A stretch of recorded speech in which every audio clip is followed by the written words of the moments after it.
Ini tes DNA takut. Dulunya bilang halal, wajib, sekarang haram. Ini mah bukan ngeledek. Assalamualaikum. Lagi toko aja ya. Terima kasih sudah bergabung di channel Tani Minimalis.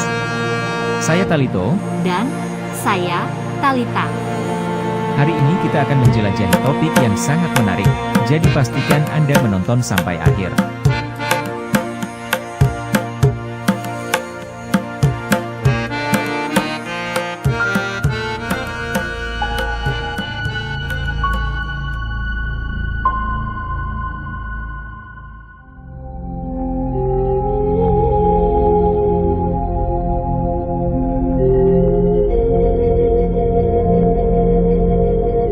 Di dalam kitab Tahdzibul Ansab itu jelas banget dituliskan bahwa ya Said Ahmad bin Isa An-Naqib itu dia hijrahnya ke Basrah. Ngapain?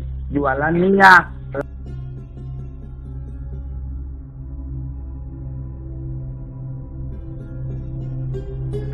Gitu loh. Jadi pengusaha nih minyak, wafatnya di situ, tinggalnya di Basrah. Kapan pergi ke Yaman? Adapun yang meriwayatkan pergi ke Yaman itu semua cerita seperti cerita maling kundang, gitu loh. Nggak ada riwayat.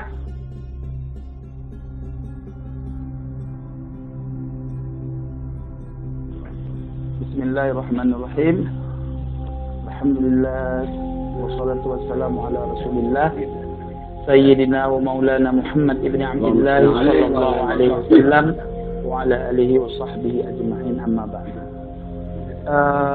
Saudara-saudaraku sekalian yang dirahmati oleh Allah dimanapun antum semua berada, dari Sabang sampai Merauke, saya Said Teguh Mudakari bin Abdurrahman bin Husain bin Mudakari bin Khalifah Al-Qushasi Al-Madani ingin menyampaikan bahwa apa yang dipertanyakan tadi terkait masalah apakah Ba'alawi ini ketersinambungan sanadnya kepada Rasulullah atau tidak, bagaimana yang sudah pernah didiskusikan ya. Perlu diketahui, mungkin banyak orang juga bertanya, siapa itu Ba'alawi? Kan orang kampung ini gak ada yang tahu sebetulnya. Ba'alawi itu apa sih? Ba'alawi itu orang mana sih dia? Ba'alawi itu adalah siapapun orang ya yang menisbatkan dirinya kepada Ubaidillah ya dengan berbagai macam marga yang berasal dari Yaman, yang dipanggil di Indonesia dengan perkataan Al-Habib secara kalimat mufrad, secara jamak dipanggil Al-Habaib ya. Mereka terdiri dari bermacam-macam marga. Ada di antaranya Al-Abbas, As-Segaf ya, tulisannya As-Saqaf, dibaca oleh orang itu As-Segaf. Ada Al-Idrus ya, Al-Mahdali, Al-Baiti ya, bin Yahya, dan banyak yang kalau kita sebut satu persatu panjang lah ya. Intinya banyak marga itu.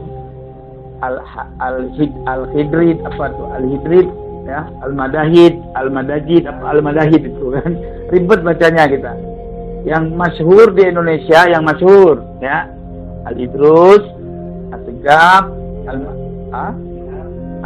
bin Sahab ya, itu yang masyhur. Bin Yahya gitu kan, itu yang masyhur tuh, yang umum. Al-Habsyi. Al-Habsyi ya, benar, Al-Habsyi ya, As-Saqaf. Nah, semua mereka itu sebetulnya ibarat pohon pisang kan. Kalau pisang itu kan ada tandan, namanya ya, tandan ya. Dalam satu tandan itu kan ada sisir ya. Ya. Nah, ini persoalannya di tandan. Tandannya itu kan ada batang tuh yang apa? Yang menyangga ke batang pisang ya kan. Nah, itu Ubaidillah ceritanya. Ubaidillah.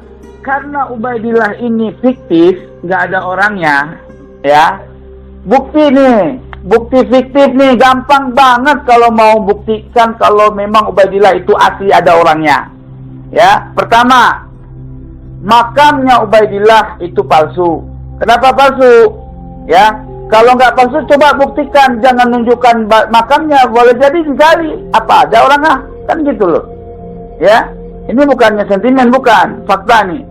Di dalam kitab Tahdzibul Ansab itu jelas banget dituliskan bahwa ya Said Ahmad bin Isa An-Naqib itu dia hijrahnya ke Basrah. Ngapain? Jualan minyak. Gitu loh. Jadi pengusaha nih minyak, wafatnya di situ, tinggalnya di Basrah. Kapan pergi ke Yaman? Adapun yang meriwayatkan pergi ke Yaman itu semua cerita seperti cerita maling kundang. Gitu loh. Nggak ada riwayat. Ada cerita, tetapi tidak ada cerita yang sezaman. Kalau ada, ya buktikan dari kitab apa yang menyatakan Ahmad bin Isa bersama Ubaidillah itu berhijrah ke Yaman. Tapi harus kitab yang sezaman. Gitu loh. Makanya ketika Ubaidillah ini ingin kita verifikasi, satu aja. Coba cari, ada nggak Ubaidillah itu punya karangan kitab? Saya kasih contoh nih tuan-tuan. Ya. Imam Ghazali terkenal nggak? Terkenal kan? Dianggap ulama hebat nggak tuh Imam Ghazali? Hebat. Ketika kuburannya nggak kita temukan, ya, bagaimana cara kita memverifikasi bahwa Imam Ghazali itu ada orangnya? Keturunannya kita nggak tahu nih sekarang, ya, belum kita teliti. Tapi Imam Ghazali, bagaimana kita meneliti orangnya ada? Karya tulisnya, Al-Ihya Ulumuddin, Ihya Ulumuddin itu juga karangan kitabnya dan banyak lain, ya. Nah, oleh sebab itu jelaslah Al-Imam Al-Ghazali itu seorang yang ada ilmunya juga terkenal sebagai mujtahid. Jelasnya kira-kira. Gak usah jauh-jauh lagi. Yang kontroversi. Orangnya ada, karyanya ada. Ibnu Taimiyah. Ya, kontroversi nggak?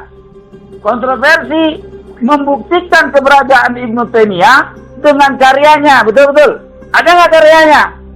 Ada, gitu loh. Tinggal download aja. Kalau nggak kuat beli mah, gitu. Ya, Imam Bukhari, kapan ketemu kuburannya? Jauh setelah beliau wafat. Itu pun berkat Presiden kita Soekarno. Betul-betul? Betul. Iya. Ada jasa besar Presiden Soekarno, walaupun banyak orang yang tidak menyukai dia, misalkan. Tetapi ada jasa besar juga Presiden Soekarno yang nggak bisa dilupakan oleh bangsa ini. Betul-betul? Betul. Imam Bukhari, ya, kuburannya setelah wafatnya jauh baru ketemu kuburannya, ya. Lalu bagaimana kita bisa mengetahui orang yang bernama Imam Bukhari itu adanya? Mesti dengan karya tulisnya, yaitu Sahih Bukhari yang banyak disyarahkan oleh para alim ulama. Itu tandanya orangnya ada, ilmunya memang diakui. Itu syurah wal istiqadah. Sudah miring lagi nih sorban kita. Ya, jelasnya kira-kira. Nah, sekarang saya ingin tanya kepada orang-orang yang mencintai Ba'alawi, dan kaum Ba'alawi juga sendiri, daripada yang dipanggil-panggil Habib, sekarang udah ganti nama Sayyid, gitu, Syarif. Ya, Syahid Syarif itu keturunan kita, bukan Ba'alawi, bukan. Jangan comot. Itu namanya rampok nasab. Paham nggak kira-kira? Iya. Buktikan kalau punya keterangan mah. Jangan begini. Ya. Kalau orang benar nih nasabnya bukan nasab palsu. Ya, sampai ke ujung langit kita tantang orang yang menafikan nasab orang yang benar gitu. Contoh gini. Saya punya nasab dianggap palsu. Ya, jangankan satu ulama seperti Kiai Imad, 1000 Kiai Imad saya tantang. Itu benar kalau saya punya data, gitu loh. Lah ini Kiai Imam mau pergi ke Madura sama saya mau menyampaikan kebenaran, ya diboikot, tahlul itu namanya. Iya, mana kepinterannya? Katanya jago baca kitab, kiainya hafal Quran katanya. Ubaidillah sakti, Amal fakih muqaddam 70 kali mi'raj. Ya, ilmunya tinggi. Mana buktinya? Gitu. Maka tuan-tuan semua yang ada di seluruh Indonesia khususnya, demi Allah saya minta tolong sama sampeyan. Ungkapkanlah kebenaran ini. Ya.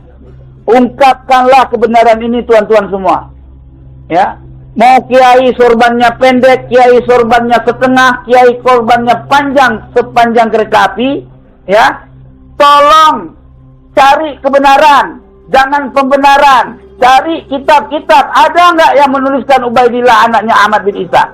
Tetapi jangan kitab yang kemarin sore. Lah Ubaidillah hidupnya 400 abad 4 Hijri. Masa dalilnya abad ke 12 atau abad ke 9 Hijri? Kan offside. Begitu loh. Bagaimana kita mengenal, memverifikasi orang yang ada di abad 4 Hijri dengan dalil yang ada di 9 Hijri? 500 tahun harus ada datanya. Loh, dulu-dulu katain keturunan Wali Songo orang ada. Iya betul-betul. Dan sekarang keturunan Wali Songo udah maujud nih. Udah ada kelihatannya. Punya manuskrip. Punya data. Tes DNA juga udah. Ini tes DNA takut. Dulunya bilang halal, wajib, sekarang haram. Ini mah bukan ngeledek, lagi toko aja ya. Ngerokok.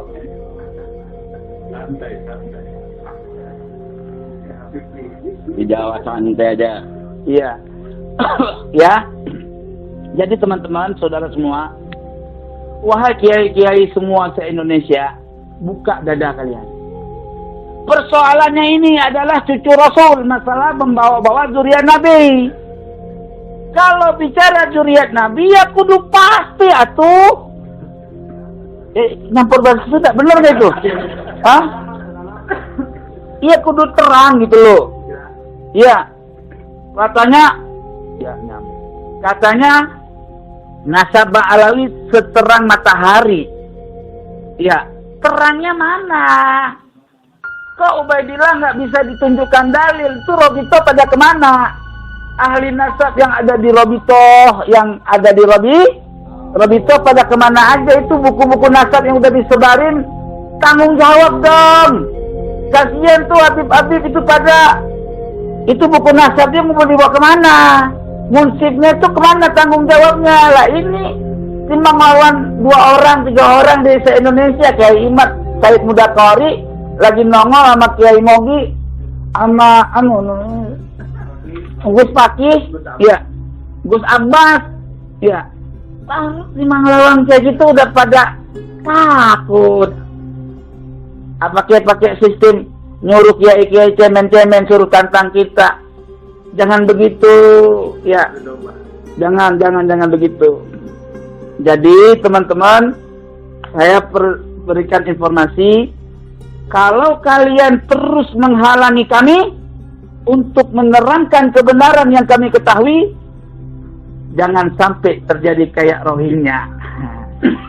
Entar rakyat Indonesia sendiri bangkit, Wali Songo keturunannya bangkit, bukan sedikit, dari Sabang sampai Merauke jumlahnya banyak, tapi mereka sedang diam karena keturunan Wali Songo itu santun-santun, orang kasar-kasar.